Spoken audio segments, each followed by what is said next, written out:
વરસાદ આવે ત્યારે ગરમા ગરમ ચટપટું ખાવાની ખૂબ જ ઈચ્છા થઈ જાય છે. તો આજે આપણે કિચન સિરીઝમાં દાળવડા બનાવીશું. ટ્રેડિશનલ રીતના દાળવડા બનાવવા ખૂબ જ સરળ છે. આથી કોઈ પહેલી વાર બનાવશે ને તો એને પણ આવડી જશે. પણ હા, દાળવડા એકદમ ક્રિસ્પી પોચા થાય એના માટે વિડીયોમાં નાની નાની ટિપ્સ આપેલી છે, જેને તમે જરૂર ફોલો કરજો. તો અહીં મેં મેઝરિંગ કપ પ્રમાણે 1 કપ મગની દાળ લીધી છે. તમારી પાસે મગની ફોતરાવાળી દાળ ન હોય તો મોગર દાળનો પણ ઉપયોગ કરી શકો છો. તો આ દાળને આપણે પલાળી દેવાની છે. તો પહેલાં તો આપણે આ દાળને ધોઈ લઈશું. તો અહીં બાઉલમાં વધારે પાણી ઉમેરી દીધું છે અને એને ઘસીને ધોઈ લઈશું.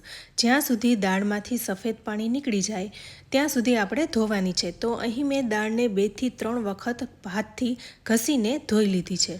હવે આ દાળને પાણીમાં પલાળી દેવાની છે. તો નોર્મલી જો તમારે ઉતાવળ ના હોય તો 4 થી 5 કલાક પલાળી શકાય. તો ઠંડા પાણીમાં પલાળી દો તો 4 થી 5 કલાકમાં પલળી જાય છે. પણ જો તમારે ઉતાવળ હોય ને તો હુંફાળા પાણીમાં પલાળવી તો અડધી કલાકમાં જ પલળી જશે અને એના ઉપરના ફોતરા અલગ થઈ જશે. તો મારે ઉતાવળ હતી તો મેં હુંફાળું પાણી ઉમેરી દીધું છે.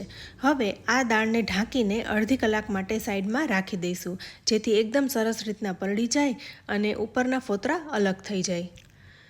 હવે દાળ એકદમ સરસ રીતના પલળી ગઈ છે. આપણે એને ઘસીએ છીએ તો ઉપરના ફોતરા તરત અલગ થઈ જાય છે. તો હવે અહીં આપણે બધી દાળમાંથી ઉપરના ફોતરા છે એ અલગ કરી નાખીશું.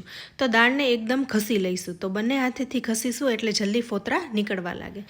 તો આવી રીતના આપણે ઘસીને ઉપરનું પાણી છે એ બીજી તપેલીમાં કાઢતા રહીશું, જેથી ફોતરા છે એ અલગ થઈને તપેલીમાં આવી જાય. તો તમે અહીં જોઈ શકો છો ફોતરા અને દાળ અલગ થઈ ગયા છે. તો આવી રીતના આપણે બધા ફોતરાને કાઢી લેવાના છે. બને એટલા ફોતરા કાઢવાની કોશિશ કરવી. ઘરે બનાવીએ છીએ એટલે બહુ ન નીકળે તો પણ ચાલે. તો અહીં દાળ આપણી તૈયાર થઈ ગઈ છે. હવે આ દાળને આપણે પીસી લેવાની છે. અહીં દાળમાંથી બધું પાણી આપણે કાઢી લીધું છે. આ દાળને આપણે પલ્સ મોડ પર પીસવાની છે, પણ સાથે આપણે મસાલા પણ ઉમેરી દઈએ. તો અહીં 3 થી 4 લીલા તીખા મરચાં લીધા છે. દાળવડા તીખા હોય ને તો સરસ લાગે છે. સાથે 1 ઇંચ આદુના ટુકડાને પણ ઉમેરી દઈશું. સાથે હવે અધકચરેલા વાટેલા ધાણા અને મરીને પણ ઉમેરી દઈશું. તો અહીં અડધી ચમચી જેવા ધાણા અને મરીને ઉમેરી દીધા છે. સાથે 2 થી 3 ચમચી જેવી કોથમરી પણ ઉમેરી દઈશું, જેથી વડા સુગંધી થાય. આ બિલકુલ ઓપ્શનલ છે, જો તમારે ઉમેરવી હોય તો ઉમેરજો. હવે બધું ઉમેરાઈ ગયું છે તો ઢાંકણ ઢાંકીને પલ્સ મોડ પર આપણે બધું પીસી લેવાનું છે. તો અહીં તમે જોઈ શકો છો મિક્સરને ચાલુ બંધ કરતા જઈને પીસવાનું છે, જેથી એકદમ સરસ રીતના પીસાઈ જાય. અધકચરું વાટવાનું, જેથી એકદમ પેસ્ટ ના બની જાય. તો અહીં બધું સરસ પીસાઈ ગયું છે. તો આપણે એક બાઉલમાં કાઢી લઈએ. હવે આપણે સ્વાદ પ્રમાણે મીઠું પણ ઉમેરી દઈશું અને આ દાળવડાના બેટરને એકદમ આપણે ફીણવાનું છે. તો જેટલું આપણે ફીણીશું એમ દાળવડાના બેટરમાં હવા ભરાતી જશે અને બેટર ફૂલતું જશે. કારણ કે આપણે સોડા કે ઈનો અહીં કશું જ નથી વાપરવાનું, નથી તેલ ઉમેરવાનું. તો પણ દાળવડા એકદમ સરસ પોચા અને ક્રિસ્પી થશે. સાથે આપણે હજી એક ઇન્ગ્રીડિયન્ટ ઉમેરવાનું છે, એ હું તમને આગળ જણાવું છું. તો આપણે દાળવડાના બેટરને એકદમ સરસ રીતના ફેંટી લેવાનું છે. 2 થી 3 મિનિટ ફેંટીશું, જેથી એનો કલર એકદમ ઉજળો થતો જાય. તો અહીં તમે જોઈ શકો છો દાળવડાનું બેટરનું કલર છે એ થોડો લાઇટ થતો જાય છે. હવે આવી રીતે કરવાથી દાળવડા એકદમ સરસ પોચા થશે. પણ ક્રિસ્પી બનાવવા માટે આપણે અહીં 2 ચમચી જેવો ચોખાનો લોટ ઉમેરીશું, એટલે દાળવડા એકદમ ક્રિસ્પી બને.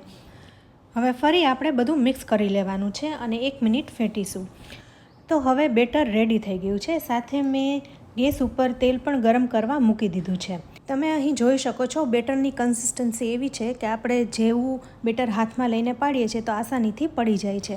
બેટરની કન્સિસ્ટન્સી છે એ તમે એડજસ્ટ કરી શકો છો. હવે એક ખાસ વાત, જ્યારે તમે દાળવડા બનાવો અને સોડા કે ઈનો વગર તમે બનાવો છો તો દાળ બહુ જૂની હોય એવી તમારે ના લેવી. બહુ જૂની દાળ હશે ને તો દાળવડા ફૂલશે નહીં. તો તમારે સોડા કે ઈનો ફરજિયાત ઉમેરવું પડશે. જૂની દાળમાંથી બનાવેલા દાળવડામાં સોડા કે ઈનો ન વાપર્યા હોય તો દાળવડા એકદમ ચવડ થાય છે. એટલે આ વાત ખાસ ધ્યાનમાં રાખવી. અહીં આપણે બેટરને એકદમ ફેંટ્યું છે એટલે દાળવડા પાડીએ છીએ એટલે તરત જ ઉપર આવી જાય છે, એ નીચે બેસી નથી જતા. તમે અહીં જોઈ શકો છો દાળવડા જેવા હાથમાંથી પડે છે એવા તેલમાં તરવા લાગે છે. હવે દાળવડા અહીં થોડા ઘણા સેટ થઈ જાય ને પછી જ આપણે એની સાઈડ ચેન્જ કરીશું. તો આપણે ઘણા બધા દાળવડા તેલમાં એકી સાથે પાડી લીધા છે. અહીં તમે જોઈ શકો છો દાળવડા એકદમ ફૂલી ગયા છે. સાથે આપણે અહીં ચોખાનો લોટ ઉમેર્યું છે એટલે એકદમ ક્રિસ્પી પણ થશે. આ દાળ વડાને તમારે મીડિયમ ટુ લો ફ્લેમ ઉપર તળવાના છે, જેથી ધીરે ધીરે તળાતા એ અંદરથી કાચા પણ ન રહે. તો હવે દાળ વડા તૈયાર થઈ ગયા છે, તો આપણે ડીશમાં કાઢી લઈએ. તો આવી રીતના આપણે બધા દાળ વડા તૈયાર કરી લીધા છે. આ દાળ વડાને મેં તળેલા મરચાં અને ડુંગળી સાથે પીરસ્યા છે. દેખાવમાં એકદમ ક્રિસ્પી લાગતા આ દાળ વડા અંદરથી પણ એકદમ સોફ્ટ છે. તો જો તમને આ રેસીપી સારી લાગી હોય, વિડીયો ગમ્યો હોય તો લાઇક અને શેર જરૂરથી કરજો. સાથે અમારી ચેનલ કિચન સિરીઝને સબસ્ક્રાઈબ કરી લેજો અને અમારા ફેસબુક પેજને લાઇક કરી ફોલો કરજો. તો ફરી મળીશું આવી એક ઉપયોગી રેસીપી સાથે. ત્યાં સુધી આવજો.